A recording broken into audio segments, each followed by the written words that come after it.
¿Cómo les va?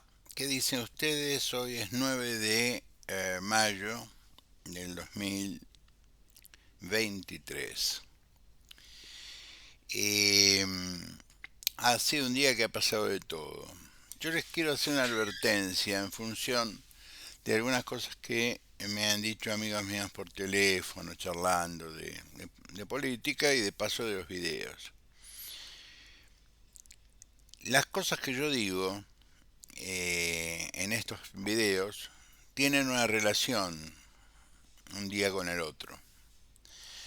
Entonces yo por ahí doy por visto el video del día viernes y me refiero a él el día miércoles o el martes. Y si no lo vieron quedan colgados. Yo doy por descartado que vieron el video.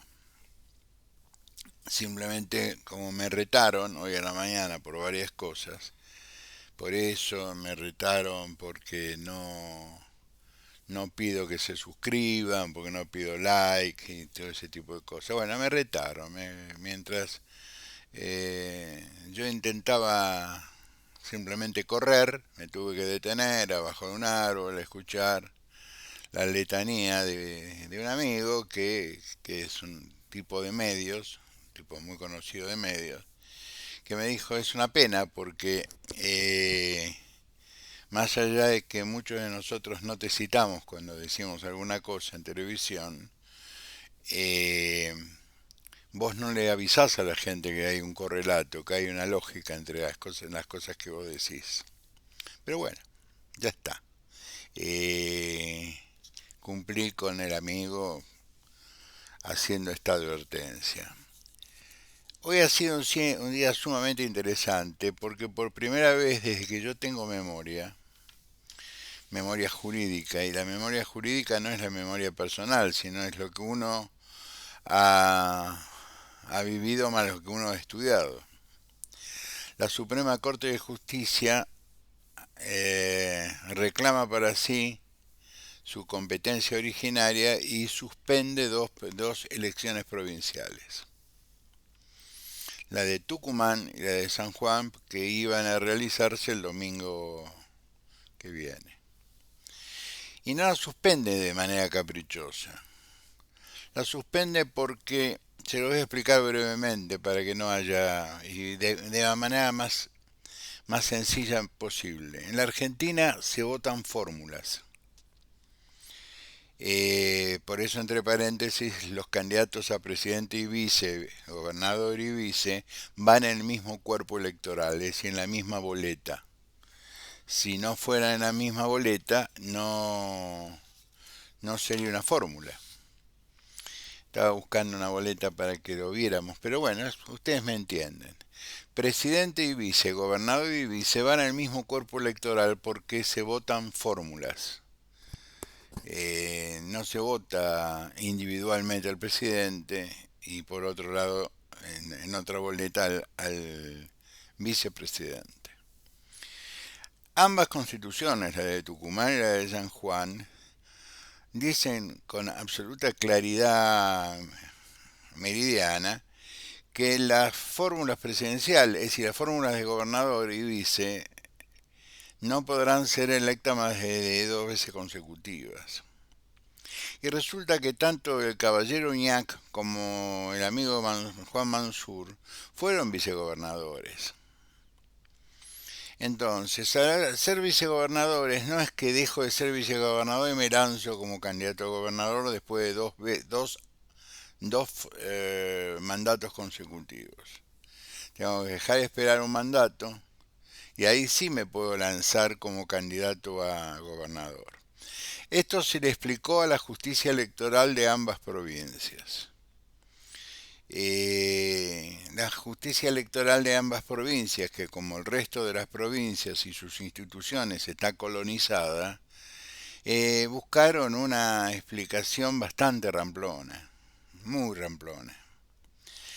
Entonces se fue a la justicia, al Superior Tribunal de Justicia de ambas provincias, que también están colonizados, y no dieron demasiadas explicaciones, sobre todo de Tucumán hizo suyo el dictamen del procurador, que el procurador hacía suyo el dictamen de Mansur, en el caso de Tucumán.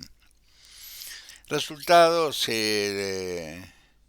Juntos por el Cambio, tengo entendido que fueron dos radicales, pero ahí trabajó mucho también el PRO, eh, hicieron el salto a la Corte.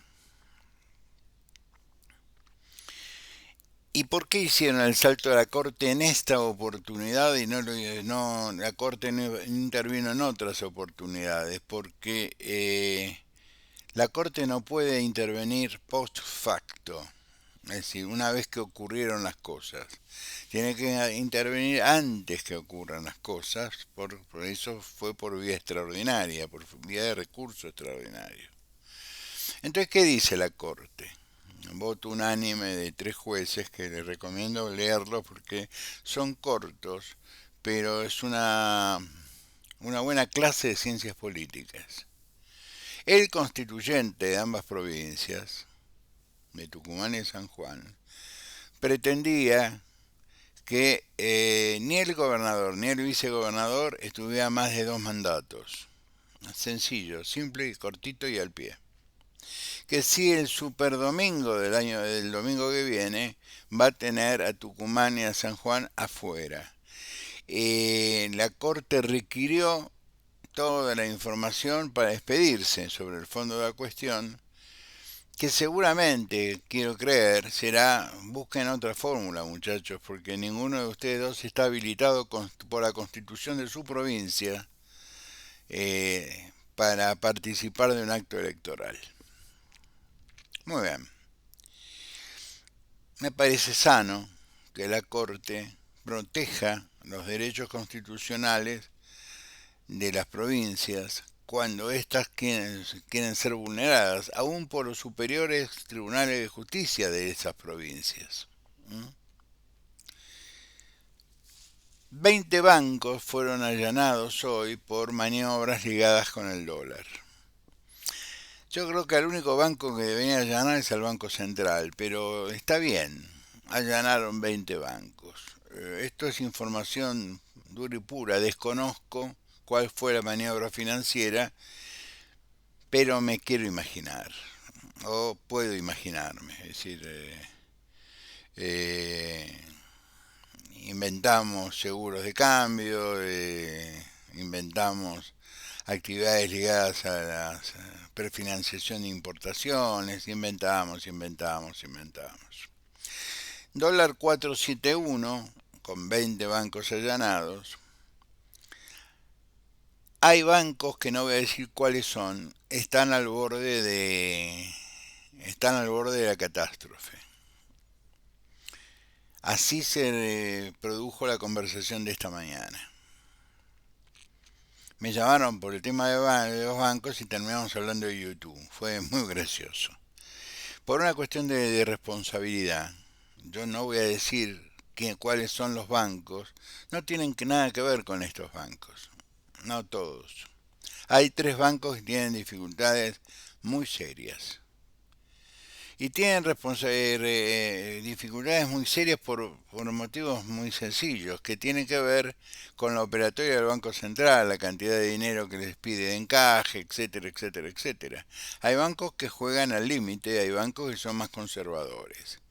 Los bancos que juegan al límite por lo general ofrecen tasas de interés para los plazos fijos un poco más atractivas que los otros bancos que son un poco más conservadores y te dicen no, yo este riesgo no lo asumo.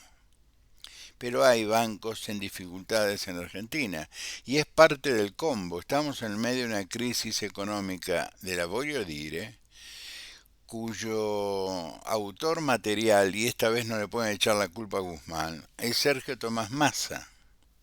Esta mañana, viendo YouTube, viendo mi programa de ayer, y me quedé mirando un par de cosas más antes de salir a correr, yo me levanto muy temprano. Escuché el pase entre Rossi y no sé qué más en La Nación, una nación más, donde decían una serie de imbecilidades respecto a que hablaban básicamente de Milei, que es el monotema, y cuando tendrían que hacer un análisis muy sencillo, digo, la verdad me llama poderosamente la atención que no lo hagan, ¿no es cierto? Eh, Milei viene sacando el 3% en las provincias, promedio. En la... Yo puedo hablar de esta provincia porque acá vivo, ¿no? 1.762 mesas habilitadas, Milei sacó 3.000 votos. Es decir, la gente que avalaba a Milei, ¿me entienden? Es decir, que estamos hablando de un puñado de votos por mesa. Y por lo que tengo entendido, todas fueron en General Manuel Belgrano, es decir, en San Salvador de Jujuy. Es decir, no es Milei un fenómeno que va más allá de lo mediático. Y ayer, yo lo vi esta mañana, pero ayer Rossi hablaba de esto, pero hablaba de forma muy normal, de forma le parecía fantástico. Como es un fenómeno mediático, todos los pueblos hablan de él, qué sé yo, puede hacer una muy buena elección, un tipo que no tiene estructura, un tipo que no tiene un partido en serio detrás, un tipo que no puede armar gabinete, por lo tanto tiene que pedirle ayuda a quién, a sus socios naturales. A mí me importa un bledo la vida de Javier Milei, pero me interesa muchísimo la vida de ustedes, la mía, la de mis hijos, la de sus hijos, de sus nietos. Es decir, lo que se conforma eufemísticamente en la población de la República Argentina. Pero bien, sigamos, porque fue un día lleno de aventuras. Viendo esto, lo escucho a Feynman, que le hace un reportaje en, creo, Radio Rivadavia, pero con cámaras, porque ahora la radio se ha transformado en esto. Yo hago radio con cámara. La diferencia es que no lo hago en directo. Voy a probar el viernes en hacer un directo sin público por el viernes para ver cómo sale. Para hacer lo mismo que hacen las radios de Buenos Aires, que hacen radio con cámaras sin interrelación con el público. Le hace un reportaje Feynman al gobernador electo de esta provincia, al contador Sadir, y arrancó preguntándole, la reforma de la constitución de Jujuy le quita derecho a la gente, ¿no? Y el contador dijo que de ninguna manera. Y siguió con que, bueno, ahora que usted fue electo, ¿usted a quién va a apoyar? ¿A Patricia Burrich o eh, al muñequito de Horacio Rodríguez Larreta? No, yo voy a apoyar ahora al candidato a gobernador, que es Gerardo Morales.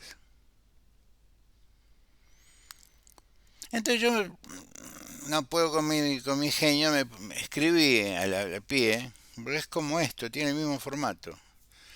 Y le dije, si usted dice ser abogado y va a hacer una pregunta referente al derecho, tenga la gentileza de leer la Constitución. Es decir, la parte de derechos de la Constitución de la provincia de Jujuy es un pedacito corto, son 10 artículos, 15 artículos.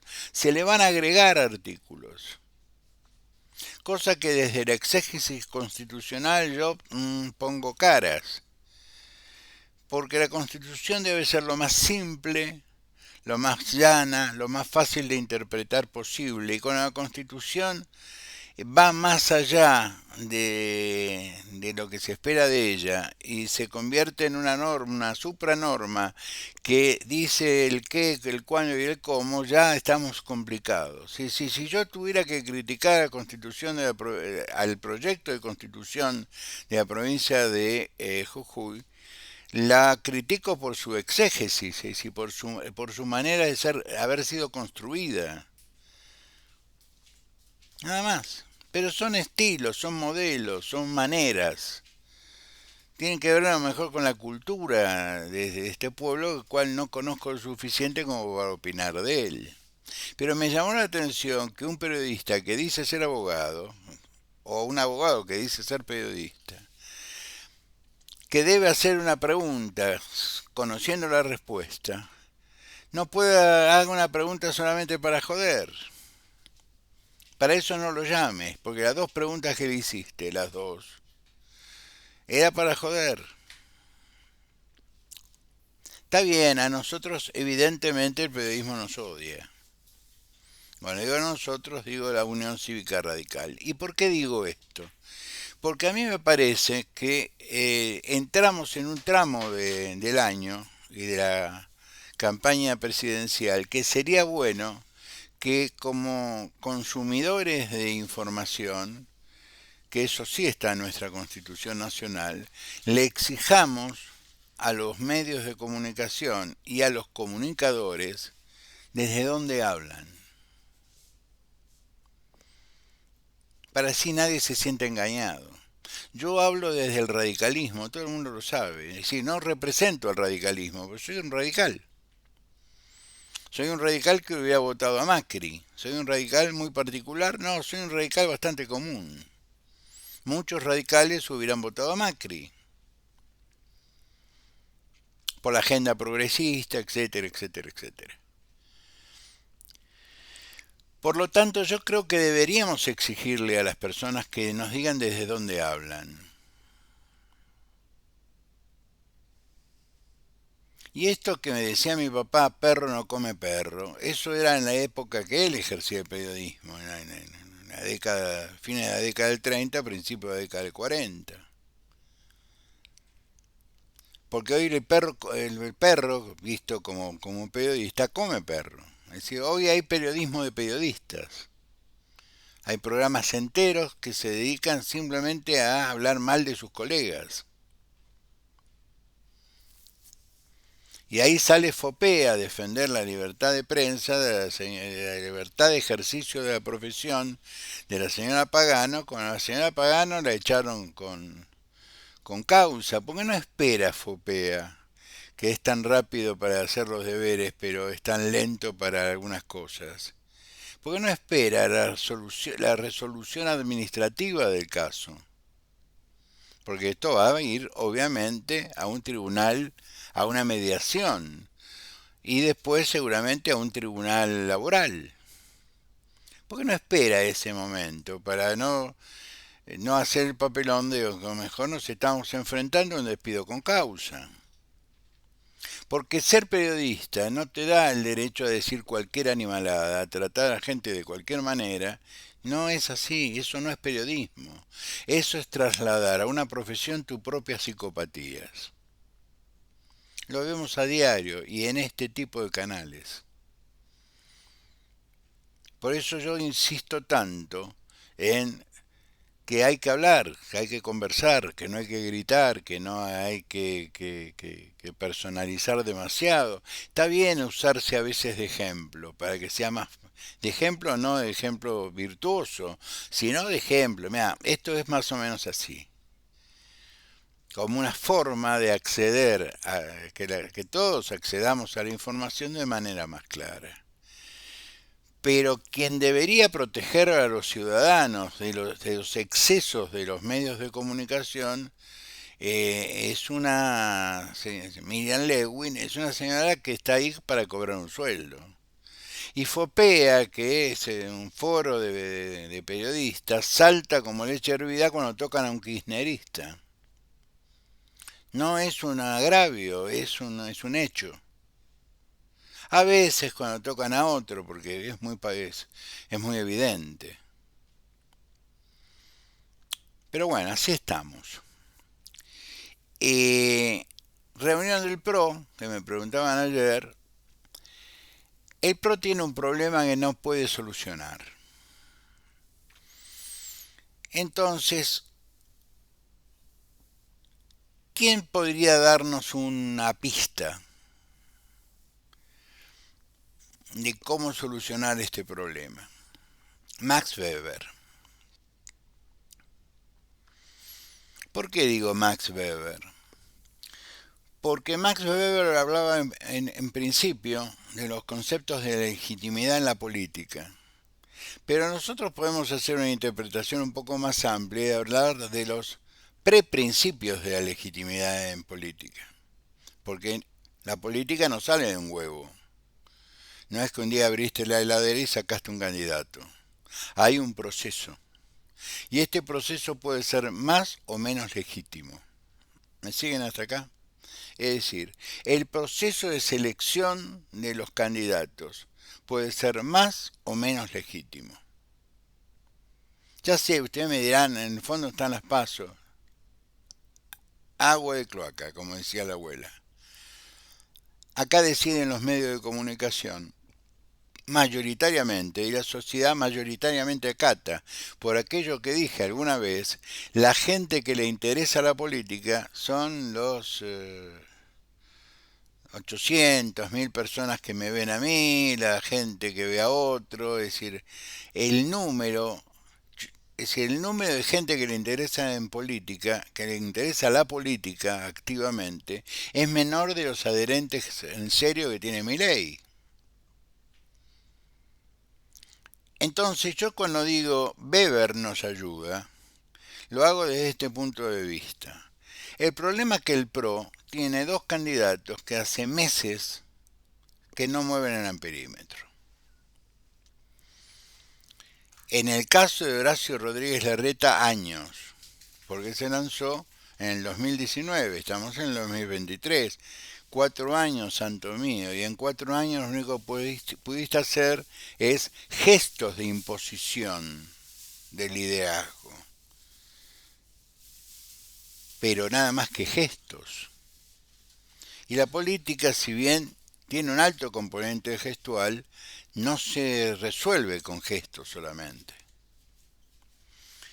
Y Patricia, que venía a ocupar el espacio, un espacio más ortodoxo dentro del PRO, porque Horacio, con tal de llegar, se casa con cualquiera. Y daba muestras que se casaba con cualquiera. Y lo tiene incorporado a su equipo a Martín Redrado, que es un hombre de masa. Así se ha definido Martín Redrado. Soy un hombre de masa. Entonces esto genera en el votante del PRO, en ese 40% de votos, más dudas que certezas. Entonces esas dudas se transmiten a la sociedad, entonces suponga las encuestas, aún las que intentan ser serias, reflejan este fenómeno. Horacio se estancó y Patricia no arranca. Tiene el cariño de un montón de gente, pero el cariño no te hace ganar una elección. Lamento decirlo esto. Porque vamos a ser sinceros, Cristina no generaba cariño, sin embargo ganó elecciones por el 50% de los votos. Es decir, el cariño es un elemento, yo diría, es una consecuencia de la vida política de un dirigente, que genera cariño hacia la gente. Yo me parece bárbaro que le tengan cariño a Patricia, me parece muy bien, es un ser querible, pero con esto no alcanza. Entonces no perfora. Y no es que se tiene que ella bajar para que Horacio suba, porque si ella se baja, Horacio no sube. Es decir, ninguno de los dos candidatos del PRO mueven el amperímetro. Y encima, sus electorados internos no se suman. Cosa que dije hace un mes atrás. Eso sí está medido, porque genera una preocupación. El electorado que votaría a Horacio, no lo vota Horacio porque está ahí, no la votaría Patricia. Y el electorado de Patricia, que es más luchadora, no lo votaría a Horacio por flojo. por querer saltar la grieta, por querer negociar con todos, por querer arreglar con todos, pero no es el único. Hoy sale una nota muy simpática donde Joaquín de la Torre, tipo que yo dije, si tuviera que hay que pensar en un candidato para la provincia de Buenos Aires, debería ser un peronista. Y Joaquín de la Torre es un tipo que tiene esa formulación, es peronista, fue intendente de San Miguel, estuvo en el foro de intendentes peronistas, es un tipo muy conocido, es un buen candidato. Pero ha sucumbido a la presión de los medios. Entonces, dice o lo mandan a decir, o le dicen, decilo vos porque yo ya lo dije y me mataron. Recordemos que Joaquín es uno de los candidatos de Patricia, porque otro defecto que genera incertidumbre es que los dos candidatos, precandidatos del PRO, tienen un montón de candidatos para la provincia de Buenos Aires, y vos con la provincia de Buenos Aires no podés joder, te tenés que manejar como si entraras fumando una Santa Bárbara, un polvorín, con mucho cuidado. Mientras que el peronismo, bien o mal, te hablan de la reelección de Axel Kicillof, que ojo, no mide mal, al contrario, es de los pocos que se salvan de la debacle kirchnerista, sino que nosotros nos damos el lujo, los amigos de Juntos por el Cambio, de tener 4 candidatos a gobernadores y... Muy bien, Joaquín de la Torre repite lo que dijo Patricia hace unos días atrás. Hay que arreglar con mi ley. Y ahí van a encontrar una dificultad muy grande, porque el radicalismo no va a arreglar con mi ley. Por una cuestión de principios. Y no se enojen, los radicales tenemos principios. Porque aparte mi ley a nosotros no nos asegura nada, porque las últimas elecciones que hemos visto, salvo el caso de Martín Menem, que tiene él sus propios votos, ha sido un fiasco. Es decir, un fiasco. Y donde quedaba muy en evidencia que iba a ser un fiasco, Santa Fe y Córdoba no presenta candidatos. Es decir, va con boleta corta. ¿Qué me suma al esfuerzo de Juntos por el Cambio en la provincia de Buenos Aires, donde tenemos que enfrentar a un señor que es un populista de centro izquierda, por decirlo de alguna manera, pero que toma decisiones peronistas, es decir, de centro derecha? ¿Cuál es la genialidad de armar un acuerdo con alguien que nos desprecia? ¿O solamente nos desprecia a los radicales? Porque evidentemente el PRO no lo desprecia. Estas cosas no generan seguridad en el votante, generan incertidumbre. Porque si yo lo quiero votar a Javier Milei, no necesito a Juntos por el Cambio como intermediario. Lo voto a Javier Milei. Si yo quiero votar a Juntos por el Cambio por el perfil político que tiene Juntos por el Cambio, del humanismo radical, el pragmatismo del PRO, etcétera, etcétera, etcétera, y que esto se resuelve paulatinamente, sin apuros, sin explosiones locas, sin echar a 1 millón de personas, sin cortar los subsidios en 24 horas, y esto que se hace de manera paulatina, lenta y despacito, porque enfrente tenemos gente que no razona en términos civilizados, ni en términos políticos, porque a ellos lo que les conviene, si llegan a perder la elección, es que el próximo presidente dure lo menos posible. Recuerden el club del helicóptero, no estoy contando ninguna cosa que no haya ocurrido. Parece que la Argentina tiene un virus que cada 48 horas se olvida lo que pasó 2 días antes. Bien. Por lo tanto, lo de Joaquín de la Torre me parece pobre. Muy pobre. El problema es que el PRO lo único que tiene son candidatos. buenos candidatos, pero que no mueven el amperímetro provincial. Iguacel es un gran candidato, pero Iguacel tiene la experiencia en un municipio chico. Capitán Sarmiento es algo más que un club de barrio o que un barrio cerrado. Yo, con todo respeto, conozco Capitán Sarmiento de memoria. Entonces ahí sí vos podés bajar impuestos, cargas, tasas, podés hacer un montón de cosas porque el espacio, el tipo de ciudadano que vive en ese municipio, te permite tener este tipo de actitudes. El hecho que lo hayan votado de intendente te da a Javier Milei, perdón, a Javier Iguacel. Oh, te da la pauta que es un electorado con el cual se puede conversar. Mira, hay que bajar tasas e impuestos municipales. Bien, que sí me parece que esta insistencia que tiene Patricia en arreglar con Milei y esta vez usarlo a Joaquín de la Torre como intermediario, me parece que no suma, que desvirtúa la, el espacio como tal. Nosotros éramos nosotros, la Unión Cívica Radical, la que le proponía y apoyaba el gradualismo de Macri. Porque a diferencia del resto, nosotros hace más de 100 años que hacemos política.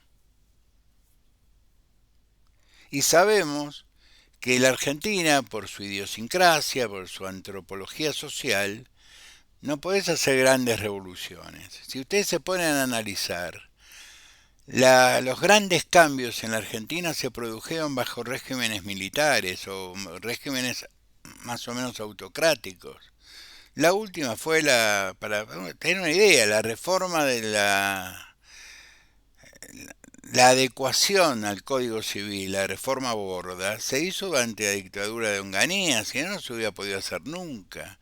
Y no fue mala, fue meter un montón de fallos de la Corte, un montón de instituciones que ya la justicia las había reconocido, las metió en la letra de la ley. Si la Argentina es un país confuso, por eso yo levanto el guante que me dijo hoy este amigo mío, me dijo, explica que vos tenés un hilo conductor en tus programas. Entonces vos por ahí hoy decís una cosa que la dijiste hace 3 días y hoy la estás explicando, porque en el medio sucedió lo que dijiste que iba a suceder. Esto no es vanidad, esto tampoco es que tengo la bola de cristal, esto es oficio. Nada más que oficio. Porque aparte si hay algo que es previsible es la política argentina. Simplemente hay que prestarle atención. Entonces, resumiendo, día complicado, la Corte le dijo tonterías no, las constituciones de Tucumán y San Juan hablan de 2 mandatos a la fórmula y ustedes fueron parte de la fórmula, tanto Juan Mansur como Uñac. Eh, Al menos eso a mí me deja tranquilo. En materia electoral la Corte recordó que tiene un papel que desarrollar, que es la protección de los derechos que de las constituciones provinciales a veces no las cortes ignoran. Por eso va y argumenta que interviene como de manera originaria. Es decir, es parte de mi obligación. Eso es lo que dice la Corte cuando dice intervengo de forma originaria.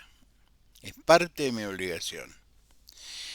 Eh, la reunión del PRO fue un caos que no tiene solución, si ustedes me permiten. La solución que puede ofrecer el PRO es patriotismo.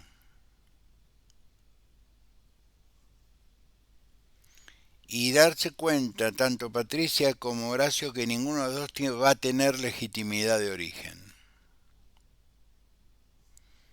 Que la podrán tener después de ejercicio, pero no de origen. Y que nadie nos dice que van a ganar la elección. Porque si uno de los dos tuviera 25 puntos de diferencia con el otro, 30 puntos de diferencia con el otro, y está en el proceso de crecimiento, pero Horacio ya agota y Patricia empezó a agotar. Los acuerdos de Patricia son con dirigentes, no con los dirigidos de estos dirigentes. Es decir, estamos pasando una época política muy complicada, como para no tomarnos la molestia de tratar de entenderla y sobre todo no tomarnos la molestia de tratar de explicarla. Nos vemos mañana. Ahí le estoy pidiendo que se suscriban porque es importante para este canal tener más suscriptores. Y que cuando tengan tiempo le peguen una mirada a los últimos 4 videos porque hay un hilo conductor. Eso quería decirles porque si no, cuando salgo a correr me llaman los amigos de los medios de Capital y me retan. Les mando un abrazo muy grande, sean buenos, pórtense bien, nos vemos mañana.